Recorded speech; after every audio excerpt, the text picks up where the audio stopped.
This is Toujours, a song from 1999 by the Italian DJ and producer Gigi and the executive producer Gianfranco Bortolotti. Released in his second eponymous studio album in 2001, the song can be classified as part of the Eurodance genre, and it even reached top 10 in the German charts in the year 2000. Which is not surprising, considering how popular genres like techno, electro, acid, rave or Eurodance were in this country in the 90s, 2000s and still today. Also, the song is just a banger. We even once had an event called the Love Parade in Germany, which was all about raving to various kinds of dance music while protesting against social injustice in politics, and they also did a lot of drugs. At least until some people died because the event organizer didn't care enough about safety. The point is, electronic dance music is deeply ingrained in the cultural history of my country, Germany, and our society, which I'm also part of. Florian Mugala, the host of this channel Beatsbastel. Consider this for everything that I'm going to tell you next, because something weird happened lately, and it divides my country in the weirdest ways. In this video I want to talk about how it divided the German society into two opposing sides, what their arguments and motivations are, why they don't get along with each other, what side I am on, how it differs from the two extremes, and why it is challenging to promote my way, but why I would still say we should go for it. Also a little copyright disclaimer. When I'm playing Toujours in this video, I am doing it as part of a review of this song in the context of German culture, which is transformational and it cannot be copyright claimed. YouTube, do you hear me?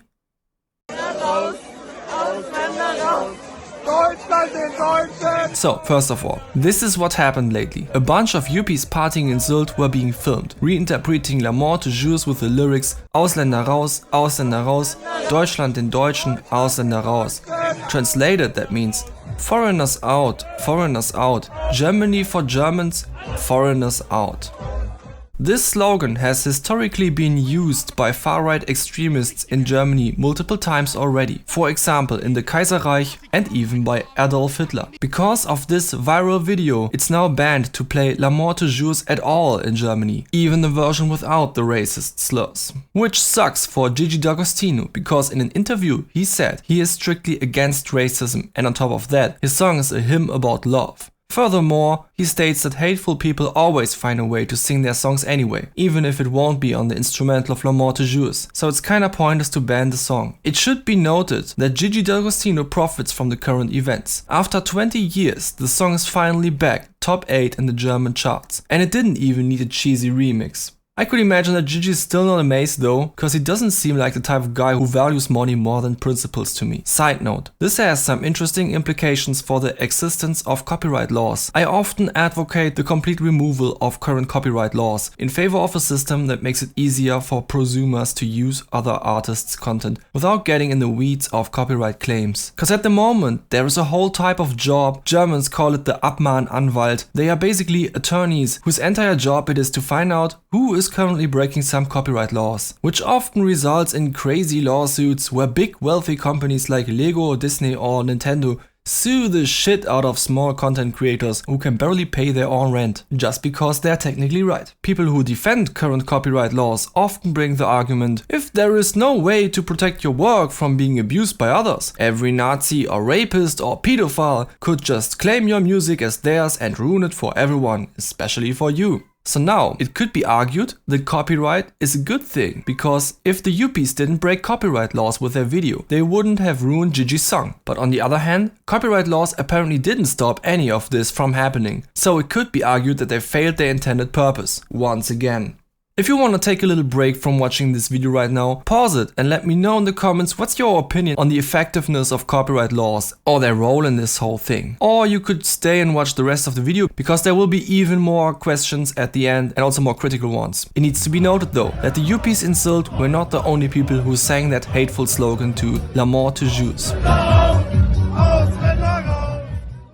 Currently there is a rather popular party in Germany called the Alternative für Deutschland or AfD that is often criticized for being too far out to the right of the political spectrum. Even the European far-right party, the ID Fraktion, doesn't want to work with the AfD anymore because they're too extreme for them. AfD voters believe that the migration politics introduced by Angela Merkel, a politician of the CDU party, enabled too many immigrants to come to Germany. The AfD especially fears violent Islamists could infiltrate Germany and gradually convert our culture to theirs. Police statistics suggest that even though there is no causality from migration to crime, immigrants are prone to get into crime for various reasons, like socio-economic factors, or the violence that traumatized them before escaping from their home countries. Which is why the AfD proposes that we send immigrants back to their home countries, no matter if they were almost killed or abused there. They even made this cynical calendar showing planes that are allegedly suitable for sending immigrants back. Keep that in mind, please. That's the vibe that the AfD has. They don't just want to save the German economy, they are just racist. But what does this party have to do with the viral video of those yuppies abusing La mort aux Juifs as a Nazi slogan, you might ask? After all, there seems to be a solid reason for wanting to solve the migration problems of Germany, right? And it does seem an awful lot like the current parties in charge, which are mostly slightly left-wing, do not satisfy our people's urge for solutions.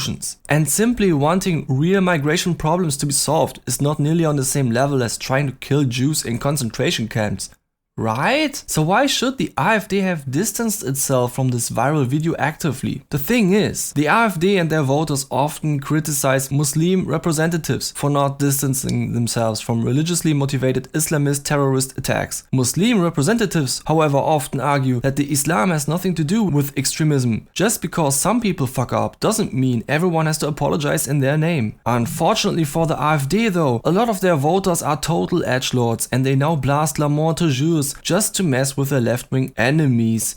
By doing that, they are downplaying the meaning of the Nazi slogan, because they know that playing the song right now is a certain statement. But since according to AfD logic, you have to distance yourself from individuals who fucked up, the only way to play this song in this state of affairs is by not acknowledging that singing Nazi slogans is in fact fucked up. Which proves that the AfD and its voters are dangerous for the democracy, and it's not the first time they did something like this either. They essentially take every chance they can to promote Nazi ideologies in a way that is just indirect enough to not be bannable, so they can claim it was meant differently even though it totally wasn't. They pretend like they are playing the song to protect our culture, but they really just wanna have a hall pass to use Nazi symbols. This has some really weird implications now. No one says or thinks it's a bad or evil song. It is just a song about love in a harmless dance music genre. No one wants to disrespect Gigi D'Agostino's work. Everyone values this artist for his work and wants him to succeed, no matter if you're left or right. No one wants to strive away from Germany's glorious technoculture. Everyone knows that this song is an aspect of Germany's history we can actually be proud of, even though it is not even a German song. But still,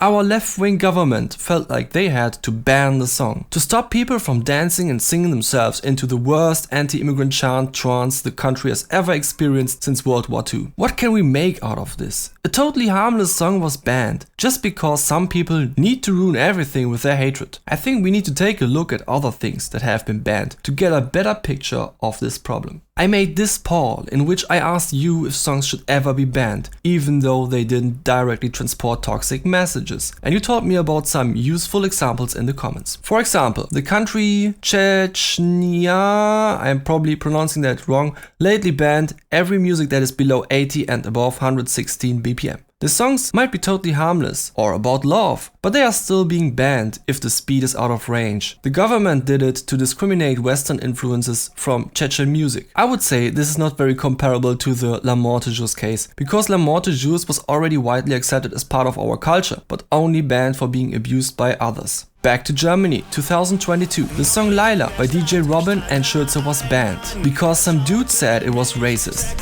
It was, by the way, absolutely, but as part of the party schlager genre, it wasn't more sexist than half of the genre's other songs. So the real question was, why was Layla forbidden but everything else wasn't? And what's more important, fighting against sexism or fighting against suppression of artworks? This case is more comparable to La mort aux Juifs because there is also a discrepancy between two valid interests, but the song itself is spreading a questionable message, so it's not as innocent as Gigi's song. Then there was this occasion back in 2004 where the song Die Perfekte Welle by the German pop rock group Juli was banned. The title means translated the perfect wave, and it's meant as an analogism between waves as water, waves as a vibe, and waves as a good sound. However, shortly after it was released, there was a terrible flood disaster that shocked a lot of people around the world. The people couldn't really enjoy Juli's lyrics about water splashing in someone's face anymore, so it was banned from the radio. From all the examples so far, this is the closest to the Toujours case, because both songs are absolutely harmless, and both songs were banned for reasons the artists could not have predicted at all. There was a bit of a difference in the artists' reactions though. While Gigi D'Agostino was shocked by his song being banned, Juli agreed that it wouldn't have been tasteful to keep on playing the song. Maybe it's because Die Perfekte Welle was just released when the flood happened, so it was easier to accept giving up on it than accepting the ban of a song that has culturally worked for us for many years. Or maybe a flood disaster is just more of a tangible problem to people than an old Nazi slogan, because you can directly see how people are dying in the waves, but you can't directly see how drunk yuppies result in concentration camps. And that's why I'd like to read your opinion on this, now that you know all of the context. Sometimes songs get banned despite having a totally harmless origin, but we still appear to have really good reasons to ban those songs. We'd love to be able to keep enjoying them, but in order to accomplish that, the problems we had with the songs would need to be eradicated before. But you can't undo a traumatizing flood catastrophe. And you also can't undo Nazis adopting your song as their new hate symbol. Once it happened, you'll always look like a Nazi for playing the song, unless you wanna explain yourself every time you play it. It's just like the Hakenkreuz, which was adopted by Hitler, and now no one can draw a Hakenkreuz anymore. Without being associated with Nazis at least. Can I really make the point that we should save Toujours from being banned for being a great song if I can't even make the point to save the Hakenkreuz from its devastating current symbolic meaning? Look at this big band playing Toujours. They play the music all together, having a good time, just like what it always meant to play the song. I'm sure not all of them are right-wing extremists. I mean, there is even a child in the first row. But then you look at the comment section and the top comments by some dude who says, "This is the orchestra that plays when the immigrants get deported. Haha."